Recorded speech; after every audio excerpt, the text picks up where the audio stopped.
Makakatikim lang sa dyan ang garneng potahe pag nag-birthday ng aking tiyong buhay. Dahil dumating na nga po ang kanyang ika-50 edad. Makakatikim na naman ang sari-sariwa mga kapinsan. Kargado rin ho ng mga fried chicken diya. Kaya magaling pa inyong panoodin at tunghayan at nang mapanood ho ninyo lahat ng kaganapan, meron pa nakuwang kumbaw na talaga namang affordable at budget meal.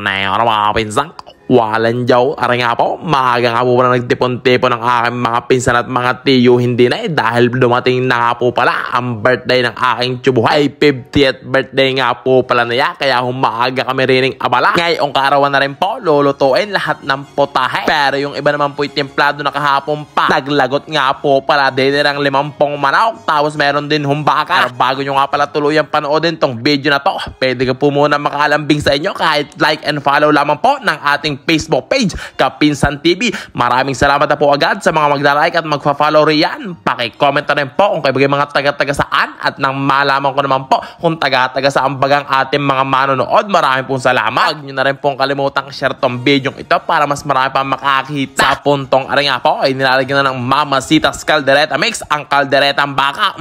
Amoy palaang ay talaga naman nakakatakam. Bukor nga po pala sa fried chicken kanina ay meron din tinimplahan na fried chicken ulay, pero ay gagawin buffalo wings. Yako, walan nyo. Kaya yun ay talagang lapot-lapot na riyan. Nakasalang na rin po ang isang kalderong malaki na kargado ho ng guto. Ay talaga namang marami-rami na makakapangain ng mga kapinsan. Tapos nga po pala mga kapinsan ang recipe ng aking tsubuhay. Yan nga po pala ang kanyang gagat. Yan ang tinatawag na adobo sa gata. Mamay lalagyan niya ng gata. Kaya nga adobo sa gata. Tapos nga po mga kapinsan, lalagyan na nga po ng pampalapot. Aray, garna-garna ang ginagamit ninyo. Yung mga tinapay na dinurog, pampalapot sa mga kaldereta. May gumagawa gahon sa inyo, pakicomment naman dyan sa baba. Maya-maya pa nung makaluto, ay di kami pupunta na nga ho ng mga ina. Alam naman ninyo yung tiyuhin ko yung malapit lang din sa amin. Walking distance lang. Kapatid ho yun ng aking ina. Hindi na Mr. Pan lumayo sa mga okasyon mga kapisan dahil kapit-bahay na ho namin lagi ang may mga okasyon. Ari nga po, tayo narin na yaw. Pupuntahan natin din sa may barikan ang aking chong. Nasaan ka po ang may birthday at aking pa-birthdayhan. Ari nga po pala may birthday mga kapisan. Chong, bahala ka na sa pa-birthday ko sa iyo. Happy 50th birthday, tsubuhay. Mabuhay ka hanggat gusto mo. Bigyan ka pa ng Lord ng maraming blessing. Ari na mga kapinsan, malapit-lapit na tayo sa exciting part dahil kukuha na nga po pala tayo ng mga pagkain.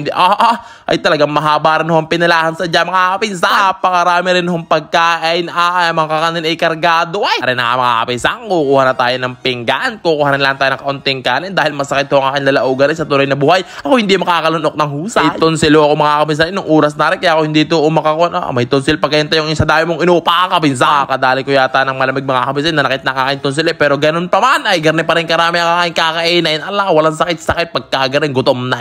Ito na mga kapinsan, first bite. Maraming salamat Panginoon. Busog na naman maghapon sa Kapinsan TV. Talaga naman buyang-buya sa mga okasyon din sa amin.